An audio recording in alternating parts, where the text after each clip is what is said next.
Hi guys, welcome to my channel Mudeep BCom club.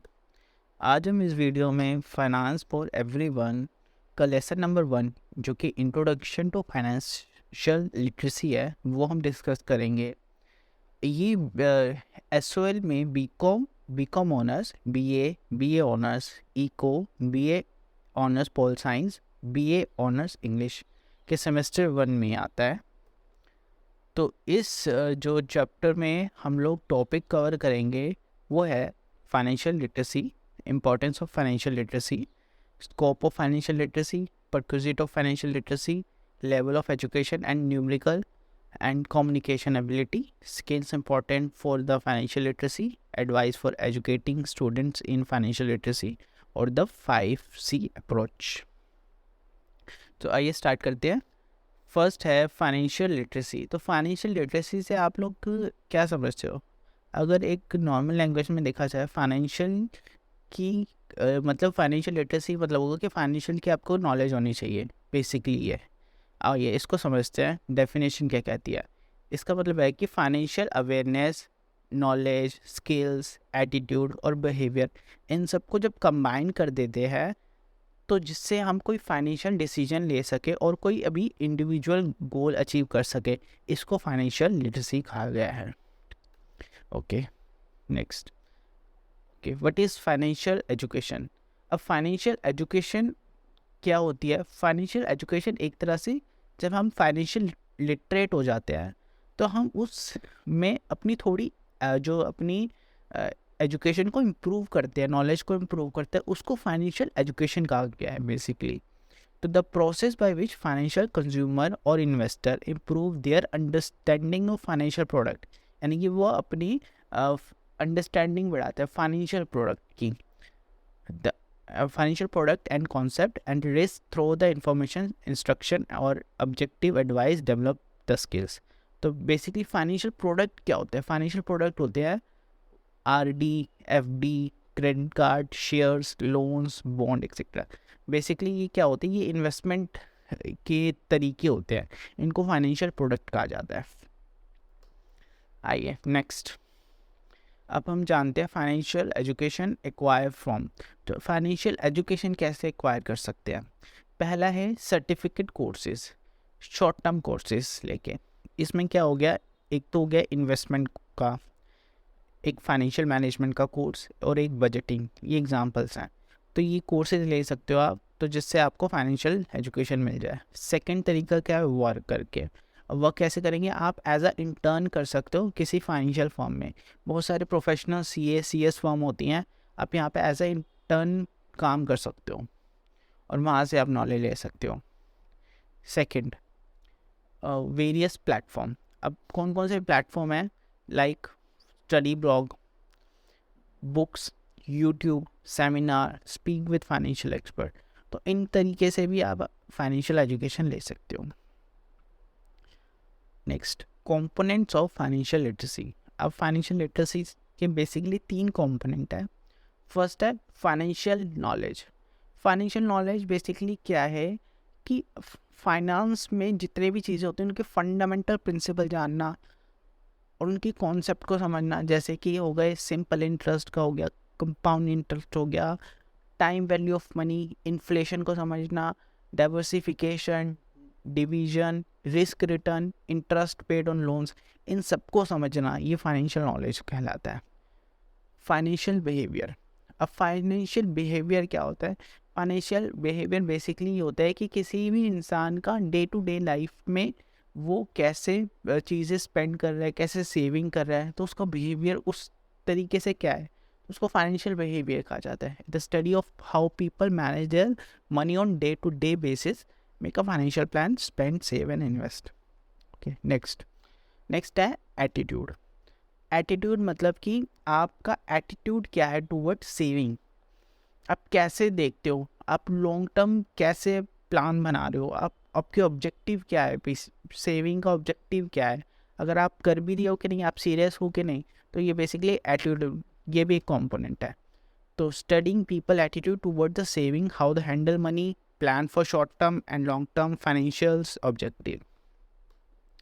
Okay, अब एक activity है, ये देखते हैं।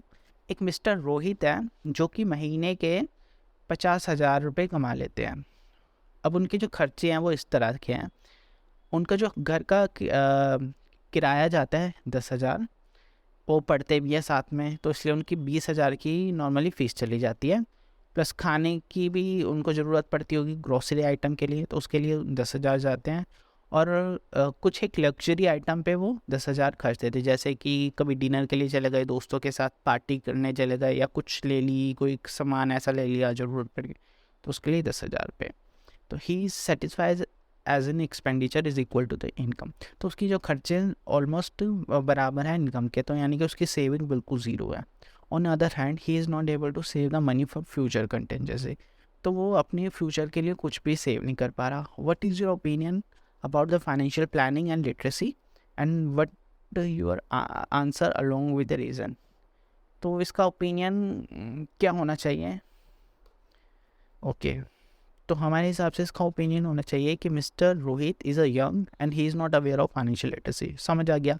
उनको फाइनेंशियल लिटरेसी की बिल्कुल नॉलेज नहीं है उनको। Must start learning about financial for planning for budgeting expense and start saving for his future. तो उसको बजट बनाना सीखना चाहिए, एक्सपेंसेस के ऊपर प्लान करना चाहिए कि कैसे कैसे एक्सपेंसेस को मैनेज करें, और उनको थोड़ी बहुत सेविंग भी स्टार्ट कर देनी चाहिए सो दैट फ्यूचर में उनके काम आए। Also should learn about investment, उनको इन्वेस्टमेंट सीखनी चाहिए, कैसे इन्वेस्टमेंट होती है और उसको कैसे मैनेज किया जाता है। Okay, next, importance of financial literacy. अब फाइनेंशियल लिटरेसी की इम्पोर्टेंस क्या है? फाइनेंशियल लिटरेसी से क्या होता है कि recognise your income and expenses, यानी कि आप अपने खर्चे और अपनी जो इनकम है आप उनको समझ पाते हो, उनको रिकॉग्नाइज पहचान पाते हो कि आपके कितने खर्चे हो रहे हैं और इस इनकम के अंडर आपको कितने खर्चे हो पा रहे हैं। नेक्स्ट, पे ऑफ डेब्ट and stay out of debt. Debt यानी होता है उधार। तो क्या होता है, आप अपने उधार होते हो जल्दी से दे देते हो और दूर ही रहते हो ज़्यादातर उधार से, अगर आप फाइनेंशियल लिटरेट हो। Next, avoid going into debt और डिक्लेयरिंग बैंकरप्सी। तो आप इसमें क्या होता है, एक तो डेट से दूर रहते हो तो डेट आता नहीं, और दूसरा है डिक्लेयरिंग बैंकरप्सी, यानी कि बैंकरप्सी का मतलब होता है दिवालिया हो जाना। दिवालिया एक ऐसी कंडीशन होती है जब आपके पास कुछ पैसे बचते ही नहीं और आपके पास उधार बहुत होता है। तो ये फाइनेंशियल लिटरेट पर्सन कभी भी दिवालिया नहीं हो पाता। Next, strive for safe retirement. आप अपना फोकस करते हो रिटायरमेंट के ऊपर, आप हमेशा फ्यूचर की सोचते हो कि रिटायरमेंट के ऊपर हमेशा कंसर्न रहता है आपका। Next, learn the value of saving. आप इससे क्या करते हो, सेविंग की जो वैल्यू है उसको सीखते हो और उसकी इम्पोर्टेंस जानते हो कि सेविंग कितनी ज़रूरी है। Last, financial fraud. Financial fraud से आप बहुत हद तक बच जाते हो फाइनेंशियल लिटरेसी, क्योंकि आपको पता होता है कि क्या चीज़ कैसे करनी है, सारी नॉलेज आपके पास होती है। Next, 5 ways that being financial सेवी कैन बी बेनिफिशियल। तो एक फाइनेंशियल सेवी क्या बेनिफिट होंगे जानते हैं। Give more self assurance while making financial decision, यानी कि अगर कोई फाइनेंशियल डिसीजन लेता है बंदा तो उसको खुद पे भरोसा होता है कि हाँ, क्योंकि वो फाइनेंशियल लिटरेट है, वो ले पा रहा है। Give the ability to bargain, उसको बार्गिंग करने में हेल्प मिलती है, वो बार्गिंग कर पाता है और बार्गिंग करने से काफ़ी सेविंग होती है। Next, make it easier to defend yourself. अपने आप को बचाना आसान हो जाता है, आप फ्रॉड से बच जाते हो, सबसे बड़ी चीज़ होती है। Next, increase your likelihood of reaching out of our objective. और हम जो भी ऑब्जेक्टिव अपने फ्यूचर के सेट करते हैं वो हम उसको अच्छे से पहुंच पाते हैं वहाँ तक। Last, offer a higher standard of living all around, यानी कि हमारा जो स्टैंडर्ड ऑफ लिविंग है वो बढ़ जाता है, अच्छे से हम अपनी लाइफ इंजॉय कर पाते हैं। Rationale for the financial literacy, rationale हो गया यानी कि एक तरह से principles. Okay, first, financial condition are affected by daily action. हमारी फाइनेंशियल कंडीशन रोज़ की छोटी छोटी चीज़ों से प्रभावित होती है, जैसे स्मॉल सेविंग हो गई, छोटे छोटे खर्चे हो गए। Okay, culture hurdles and the limited English professions. कईयों का क्या होता है कि कल्चरली लोगों घर पे जैसे बात नहीं होती, दोस्तों के साथ बात नहीं होती इस बारे में, फाइनेंस के बारे में, और लोगों की इंग्लिश भी इतनी अच्छी नहीं होती, सो दैट वो आगे नॉलेज भी इतनी नहीं ले पाते, क्योंकि जो ज़्यादातर बुक्स है वो इंग्लिश में ही अवेलेबल हैं में। Next, everyone is not taught about finance. तो हर कोई फाइनेंस के बारे में नहीं बता पाता, क्योंकि सबको इवन नॉलेज भी नहीं है इतनी। Okay, next, work performance and health. इससे क्या होगा, आपकी वर्क परफॉर्मेंस पे भी फ़र्क पड़ता है और हेल्थ पे भी फ़र्क पड़ता है। क्योंकि वर्क परफॉर्मेंस में कैसे पड़ेगा, आप अपनी इतना आप अगर कुछ कमा रहे हो पैसा, अगर उसको ठीक से सेविंग नहीं कर रहे, आप अपने ऊपर इन्वेस्ट नहीं कर पा रहे, आप अपनी हेल्थ को नहीं उस तरह से खर्चा नहीं कर पा रहे, तो ये दोनों चीज़ें अफेक्ट होती हैं।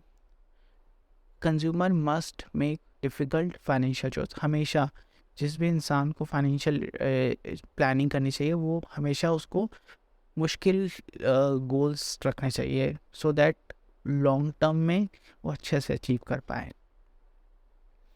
Next, financial sales and component.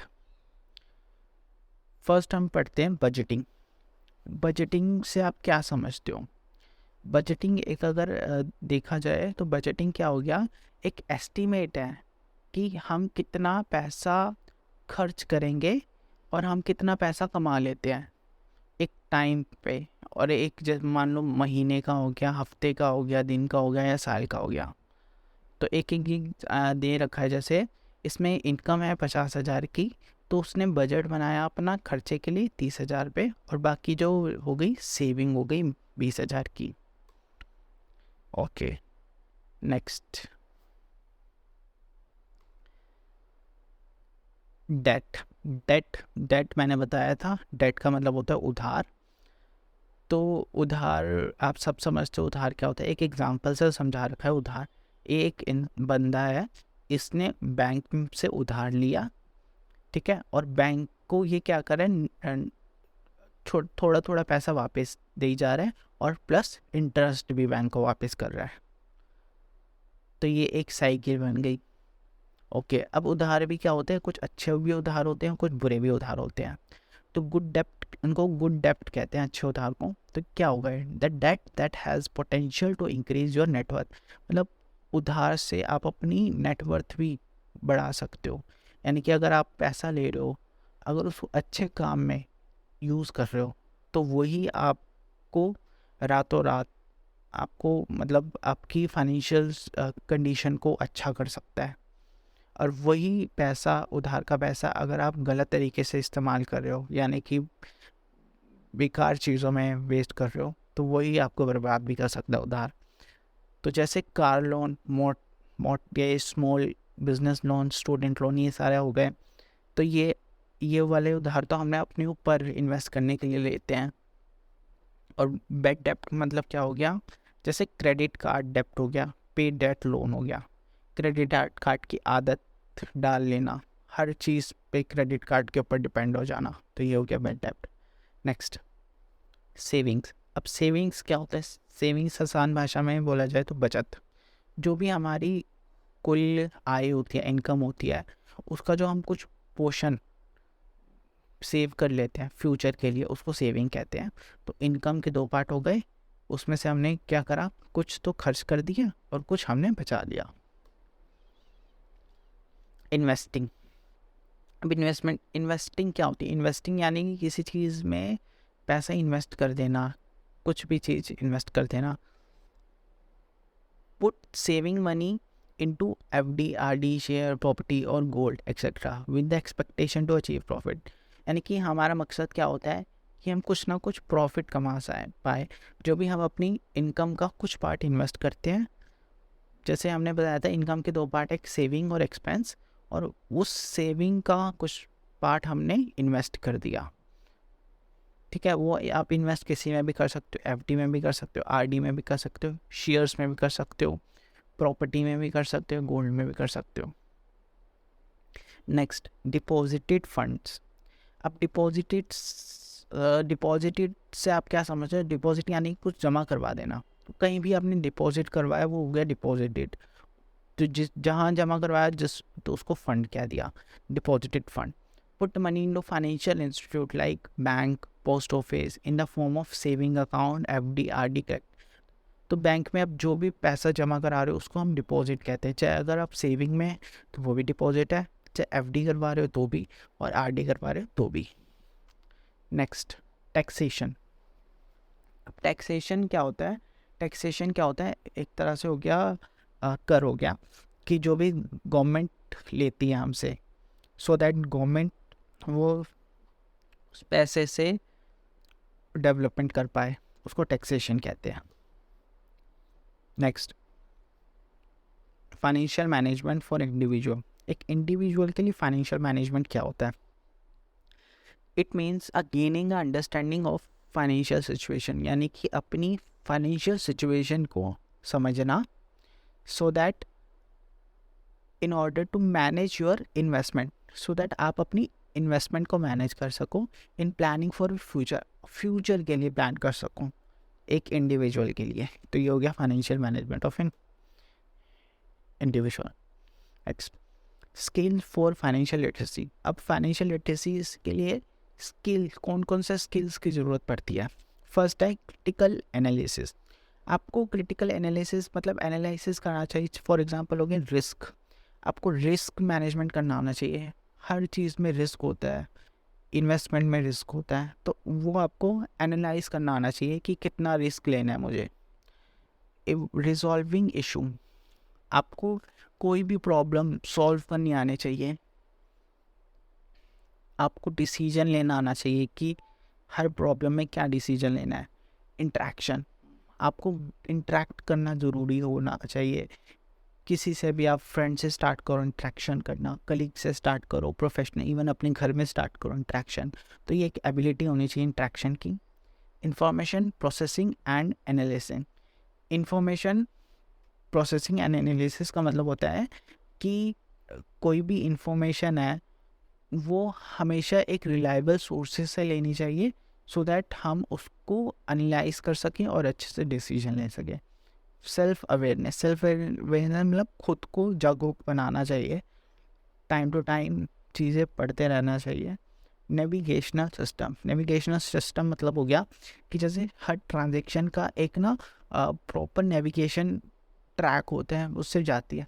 तो आपको पता होना चाहिए, आप किसी भी कोई भी तरह की इन्वेस्टमेंट कर रहे हो, कोई भी चीज़, किसी ट्रांजैक्शन कर रहे हो, तो आपको पूरी उसकी इंफॉर्मेशन, उसका सिस्टम समझ आना चाहिए, सो दैट आपको कोई दिक्कत ना आए। Last, flexibility and openness to learning.